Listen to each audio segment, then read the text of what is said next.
우리에게 주신 하나님의 말씀은 누가복음 18장 18절에서 30절의 말씀입니다. 저와 함께 한 절씩 교독하시겠습니다. 어떤 관리가 물어 이르되 선한 선생님이여 내가 무엇을 하여야 영생을 얻으리이까?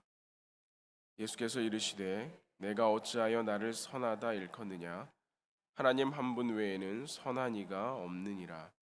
내가 계명을 안 하니 간음하지 말라, 살인하지 말라, 도둑질하지 말라, 거짓 증언하지 말라, 내 부모를 공경하라 하였느니라. 여짜오되 이것은 내가 어려서부터 다 지키었나이다. 예수께서 이 말을 들으시고 이르시되 내게 아직도 한 가지 부족한 것이 있으니 내게 있는 것을 다 팔아 가난한 자들에게 나눠주라. 그리하면 하늘에서 내게 보화가 있으리라. 그리고 와서 나를 따르라 하시니 그 사람이 큰 부자이므로 이 말씀을 듣고 심히 근심하더라. 예수께서 그를 보시고 이르시되 재물이 있는 자는 하나님의 나라에 들어가기가 얼마나 어려운지 낙타가 바늘귀로 들어가는 것이 부자가 하나님의 나라에 들어가는 것보다 쉬우리니라 하시니 듣는 자들이 이르되 그런즉 누가 구원을 얻을 수 있나이까? 이르시되 무릇 사람이 할 수 없는 것을 하나님은 하실 수 있느니라. 베드로가 여짜오되 보옵소서 우리가 우리의 것을 다 버리고 주를 따랐나이다.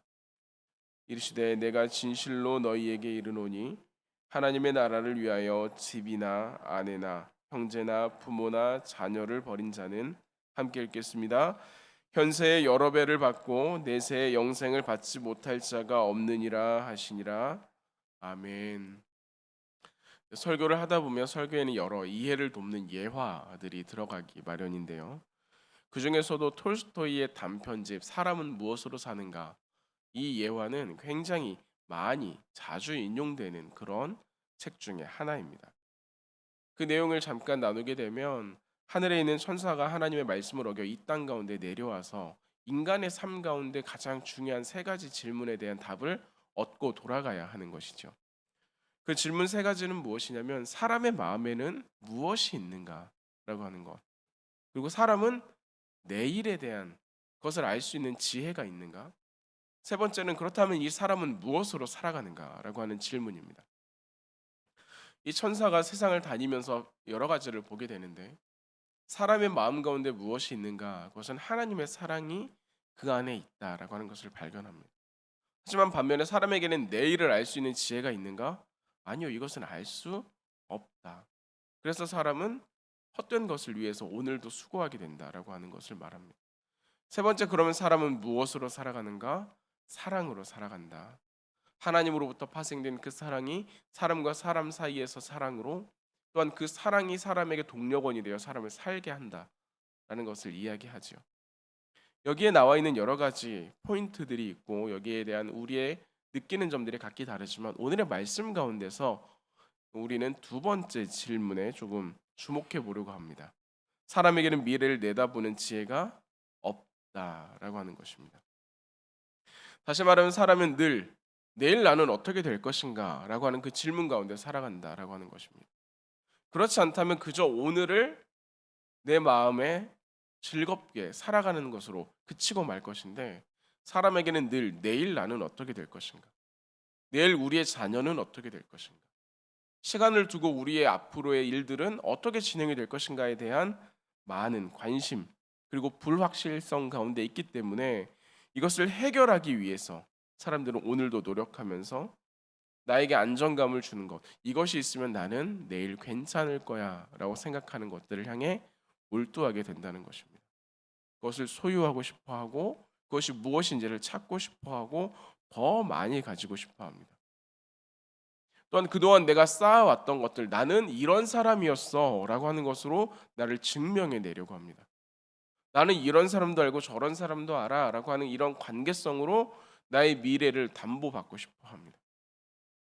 사람이란 그런 두려움 가운데 살아간다라고 하는 것입니다. 그것은 저도 마찬가지이고 우리도 마찬가지이고 오늘 성경 가운데 나타난 한 관리도 마찬가지였습니다. 이 한 관리는 예수님께 나와서 질문하지요. 근데 그 질문의 첫 마디가 이렇습니다. 선한 선생님이여, 무엇을 하여야 영생을 얻을 수 있겠습니까? 여기에서 첫 질문은 예수님 이런 것도 아니고요. 선한 선생님이여라고 이야기를 하면서 선하다라고 하는 것, 선한 것이 무엇인지에 대해서 먼저 언급하고 시작합니다. 그것은 예수님이 선한 선생님이다라고 하는 것, 예수님이 선하다라고 하는 것을 이야기하려고 한다보다는 내가 그동안 살아온 것들, 내가 그동안 해온 것들, 내가 지금 살아가고 있는 이것이 선생님이 선한 것처럼 나도 선한 자리에 있습니다를 드러내고자 하는 하나의 시작점인 것입니다. 그렇기 때문에 영생을 어떻게 받습니까? 라고 하는 그 질문의 그 말미에는 이러하면 영생을 받을 수 있다라고 했을 때 내가 그 사람입니다. 내가 영생을 받기에 충분한 사람입니다. 라고 하는 것을 듣고 싶어 하는 사람이라는 것입니다. 그래서 예수님께서 이러한 것들, 이러한 일들 이야기했을 때 이 관리는 이야기합니다. 나는 어려서부터 그것들을 다 지켜왔습니다. 지금도 나는 그것을 지켜가고 있습니다. 그러니 나는 충분하지 않습니까? 여기에 예수님께서 무엇이라고 말하냐면 하나님 외에는 선한 이가 없다. 하나님 외에는 선한 이가 없다. 이것은 예수님이 선한 분이 아니다라는 것을 이야기하려는 것이 아니라 인간은 스스로 선할 수가 없다라는 것입니다. 그러니 그 사람이 행함으로 인하여서 영생을 얻을 수 있는가? 아니요. 그것은 얻을 수 없습니다. 당신은 선한 사람이 아닙니다라고 말하는 거예요. 그러니까 이 관리가 여기에 대해서 납득할 수가 없었습니다. 자신은 어려서부터 하나님의 말씀과 하나님의 뜻을 잘 알아왔습니다. 나는 오늘도 하나님 앞에서 어떤 모습으로 살아가야 할지를 준비하고 왔고 일주일에 몇 번을 금식하고 나의 헌금하는 것은 이러하고 나는 정말로 간음하지 않았고 살인하지 않았고 도둑질하지 않았으며 거짓 증언하지 않았으며 부모님을 공경했습니다. 누가 봐도 모범적인 사람입니다. 더구나 관리로서 사람들에게 존경을 받는 자리, 부자로서 나의 연약함이 있다기보다는 많은 나눔을 할 수 있는 자리. 그럼에도 불구하고 선하지 않다. 그럼에도 불구하고 영생을 얻기에 충분하지 않다. 이 말에 대해서 전혀 납득할 수 없는 것입니다. 그러나 예수님께서는 이런 관리에게 말씀하시는 것이 그래도 한 가지 부족한 것이 있으니 가진 것을 다 팔아 가난한 자들에게 나누어 주고 나를 따르라 이렇게 말합니다. 성경 가운데서 예수님께서 나를 따르라라고 말한 사람의 숫자가 그렇게 많지 않습니다.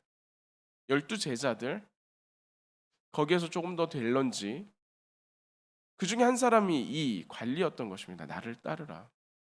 예수님을 따라 예수님의 제자로 살아갈 수 있는 굉장한 특권, 굉장한 은혜. 그런데 그 앞에 나와 있는 것들이 이 관리에게 고민이 되는 것입니다. 근데 이 질문은 그저 이웃을 더 사랑하는가? 그들에게 얼마나 더 베풀 수 있는가? 이런 질문이 아닙니다. 또는 하나님과 재물 사이에서 무엇을 선택할 것인가? 이런 질문도 아닙니다. 예수님께서 이 관리에게 하시는 특히 마태복음이 아닌 누가복음에서 관심을 가지고 있는 것은 정말로 나는 어려서부터 이 계명을 지켰다라고 하는 이 하나님의 말씀을 잘 따르고 있는지를 돌아보기를 바라시는 것입니다. 이 질문의 그 이유는 23절의 글을 표현하기로 큰 부자다라고 이야기합니다. 이 유대 사회의 부자라고 하는 그 표현이 적용되는 사람들은 주로 영지를 가지고 있는 사람들입니다. 땅을 가지고 있고 소작농에게 땅을 주는 사람들. 더구나 그는 큰 부자이기 때문에 그가 가지고 있는 재산, 그가 가지고 있는 땅의 그 영토는 굉장히 넓었을 것입니다. 그러나 문제는 율법이 말하고 있는 이 토지 소유에 대한 개념이 조금 다르다라고 하는 것입니다. 토지는 하나님께 속하였기 때문에 너희는 영구 이것을 팔지 말라라고 하는 것이 성경이 이야기하는 것이죠. 더구나 지파를 벗어난 매매는 금지되어 있습니다. 소유한 종뿐만 아니라 토지를 만약에 임대하여서 누군가에게 받아 가지고 있다면 희년이 되는 50년에는 그것을 돌려주어야 됩니다. 그러니 내가 넓은 토지를 소유하여 가지고 있다라고 하는 것은 성경상에 나올 수가 없는 표현이 되는 것입니다. 그럼에도 불구하고 이 사람은 큰 토지를 가지고 있는 넓은 부자이다라는 표현을 볼 때 여러 주석가들이 표현하기로는 이 사람이 임대한 토지를 반환하지 않았거나 영구히 팔 수 없는 이 토지를 매매하여 가지고 있거나 무력으로 빼앗은 그리하여 재산을 불린 사람일 가능성이 높다라고 말합니다. 혹여나 그가 물려받은 재산이라 할지라도 희년에는 돌려주어야 함에도 불구하고 이것을 가지고 있다면 이것 자체가 불법적인 그러한 율법에 어긋난 행동이라 이야기하는 것입니다. 그러니 나는 어려서부터 계명을 잘 지켰습니다. 나는 도둑질하지 않았습니다. 라고 하는 이 말과 이 사람이 살아가고 있는 이 자리는 굉장히 다른 모습을 가지고 있다라고 하는 것입니다. 이 말씀 앞에 부자는 굉장히 근심하며 돌아갔습니다. 하나님의 말씀과 내 손 안의 것들 사이에서 나에게 안정감을 주는 것이 무엇인가? 이것을 해결하지 못했기 때문입니다. 정말로 내가 하나님 앞에서 선한 사람인가? 이것을 해결하지 못했기 때문입니다.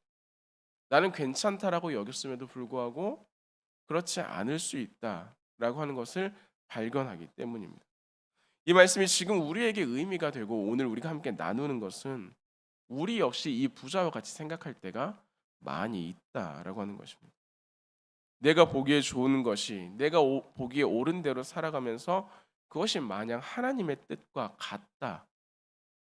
하나님의 뜻도 여기에 있다라고 여기는 것입니다. 내가 잘 돼야 하나님의 뜻이 이루어지는 것처럼 나와 반대되는 것들은 하나님의 뜻이 아닌 것처럼 여길 때가 많다는 것입니다. 내가 생각하는 최소한의 범위를 하나님의 뜻의 범위라고 생각합니다. 때로는 하나님의 말씀과 어긋날지라도 어쩔 수 없었다. 그 상황이라면 누구라도 다 그렇게 하지 않았을까? 조금 잘못했을지라도 이 정도는 괜찮아. 내가 살아보니까 괜찮더라. 하나님께서도 이 정도는 용서해 주셔. 아무도 모르게 들키지 않았으니 나는 괜찮은 거야 라고 스스로를 속이며 살아간다는 것입니다. 그러니 우리는 이 질문을 통해서 나는 정말로 하나님을 잘 믿고 있는가, 하나님의 말씀을 잘 지켜 살아가고 있는가를 돌아보아야 하는 것입니다. 나에게 부족한 것은 없는지 말입니다. 그러니 예수님께서는 부자가 천국에 들어가는 것이 참으로 어려운 일이다 이렇게 이야기합니다. 당시의 사람들, 예루살렘에 살아가는 사람들은 예루살렘의 문이 닫히는 시간이 있었습니다. 정문이 닫히게 되면 사람들은 그 옆에 있는 작은 문으로 들어가야 되는데 그 문이 너무도 작아서 사람 한 명이 겨우 들어갈 수 있는, 그래서 바늘귀라 불리는 그런 문이었습니다. 근데 이 문을 지날 때 늦은 시간에 온 가난한 사람이라면 자신에게 짐이 없기 때문에 그저 자기 혼자 여기를 지나가면 됩니다. 하지만 멀리에서 낙타 등에 많은 짐을 싣고 온 부자라면 여기서 고민해야 되는 것입니다. 나 혼자 이 문을 지나가고 이 물건을 바깥에 둘 것인가? 왜냐하면 낙타가 그 문을 지나갈 수 없기 때문에. 아니면 나도 바깥에서 이 물건들을 지키고 밤을 새워야 할 것인가? 하지만 이것은 굉장히 두려운 일이고 어려운 일입니다. 날이 어두워진 성문 밖에는 강도가 출몰하기 때문입니다. 물건을 거기에 두고 나 혼자 성 안에 들어가 있다고 하면 분명히 밤새 이 물건들은 사라질 것입니다. 내가 밖에서 같이 지키고 있다고 하면 나도 강도를 만날 가능성이 매우 높습니다. 그러니 부자는 그 앞에서 고민하게 되는 것입니다. 내가 어떻게 해야 할까? 이 문을 나는 어떻게 지나가야 할까? 무엇을 결정해야 할까? 이 주변에 많은 사람들이 이야기하죠. 저런 사람도 그럼 영생을 얻지 못한다면 누가 천국에 갈 수 있습니까? 이 관리와 같은 사람들도 저렇게 하나님 앞에 사람들이 보기에 존경을 받을 만한 사람도 영생을 얻을 수 없다면 우리는 어떻게 해야 됩니까? 여기에 예수님께서는 사람으로서는 들어갈 수 없지만 하나님께서는 가능하다. 하나님을 할 수 있다라고 말합니다. 사람의 능력으로 하나님 앞에 나아가고 사람의 능력으로 천국에 들어가는 것이 아니라 하나님의 능력으로 들어갈 수 있다라고 말하는 것입니다. 그러니 우리의 관심의 그 중요점을, 관심의 초점을 내가 얼마나 무엇을 가져야 하는가, 내가 무엇으로 안정감을 찾아야 되는가가 아니라 내가 하나님 앞에 얼마나 집중하고 있는가, 내가 하나님을 어떻게 생각하고 하나님의 말씀을 어떻게 따라가고 있는가, 여기에 두어야 한다라고 말합니다. 우리도 참 많은 것을 손에 쥐고 살아가기 위해 애쓰지요. 열심을 냅니다. 성경은 그것이 잘못되었다라고 말하지 않습니다. 다만 우리가 열심을 내며 살아가는 그 삶 가운데서 하나님을 향한 우선순위가 제대로 되어 있는지를 점검하라고 이야기합니다. 마지막 바늘귀와 같이 천국에 들어가는 그 순간이 그 문이 너무나 좁다면 우리는 무엇을 내 손에 쥐고 그것을 들어가기를 원하는가 묻는 것입니다. 여전히 그 문 밖에서 내가 손에 쥐고 고민하고 있는 것들은 무엇인가? 라고 말이죠. 안타깝지만 여기에 하나님께서 말씀하시는 것은 재물도 명예도 가족도 학위도 어떤 것도 우리에게 구원의 이유가 되지 못한다고 말합니다. 우리에게 영생을 주시는 것은 오직 하나님만 가능하다라고 말합니다.